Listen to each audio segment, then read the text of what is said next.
श्री अयोध्या में एक संत रहते थे। इन्हें रामायण का श्रवण करने का व्यसन था। जहाँ भी कथा चलती वहाँ बड़े प्रेम से कथा सुनते थे। एक दिन उन्हें कथा सुनाने वाला कोई मिला नहीं।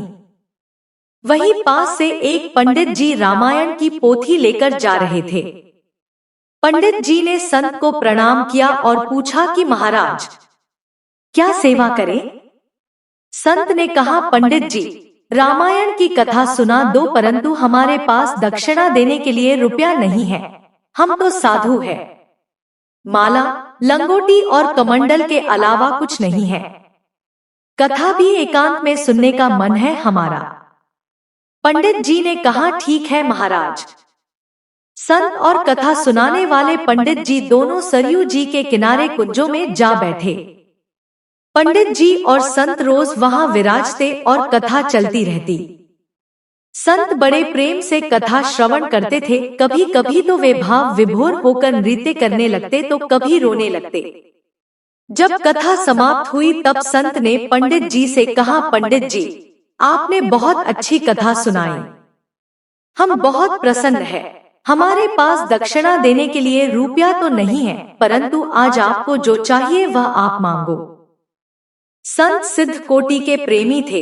श्री सीताराम जी उनसे संवाद भी किया करते थे।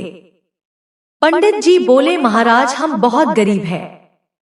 हमें बहुत सारा धन मिल जाए। संत ने प्रार्थना की कि प्रभु, इसे कृपा करके धन दे दीजिए। भगवान ने मुस्कुरा दिया। संत बोले, तथास्तु। फिर संत ने पूछा, मांगो और क्या चाहते हो? पंडित जी बोले, हमारे घर पुत्र का जन्म हो जाए। संत ने पुनः प्रार्थना की और श्री राम जी मुस्कुरा दिए।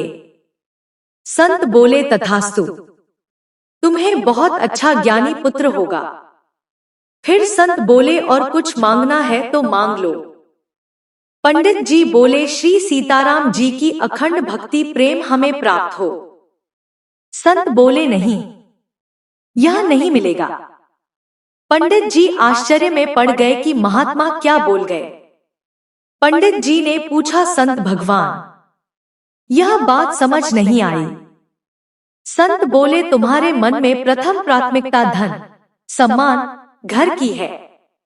दूसरी प्राथमिकता पुत्र की है और अंतिम प्राथमिकता भगवान की भक्ति की है। जब तक हम संसार को, परिवार, धन, पुत्र आदि को प्राथमिकता देते हैं तब तक भक्ति नहीं मिलती। भगवान ने जब केवट से पूछा कि तुम्हें क्या चाहिए, केवट ने कुछ नहीं मांगा। प्रभु ने पूछा, तुम्हें बहुत सा धन देते हैं? केवट बोला, नहीं। प्रभु ने कहा, ध्रुव पद ले लो। केवट बोला, नहीं। इंद्र पद, पृथ्वी का राजा और मोक्ष तक देने की बात की, परंतु केवट ने कुछ नहीं लिया। तब जाकर प्रभु ने उसे भक्ति प्रदान की। हनुमान जी को जानकी माता ने अनेकों वरदान दिए, बल, बुद्धि, सिद्धि, अमरत्व आदि, परंतु उन्हें प्रसन्नता नहीं हुई। अंत में जानकी जी ने श्री राम जी का प्रेम, अखंड भक्ति का वरदान दिया। प्रहलाद ने भी कह चुके हैं, हमारे मन में मांगने की कभी कोई इच्छा नहीं हुई। तब जाके भगवान ने अखंड भक्ति प्रदान की।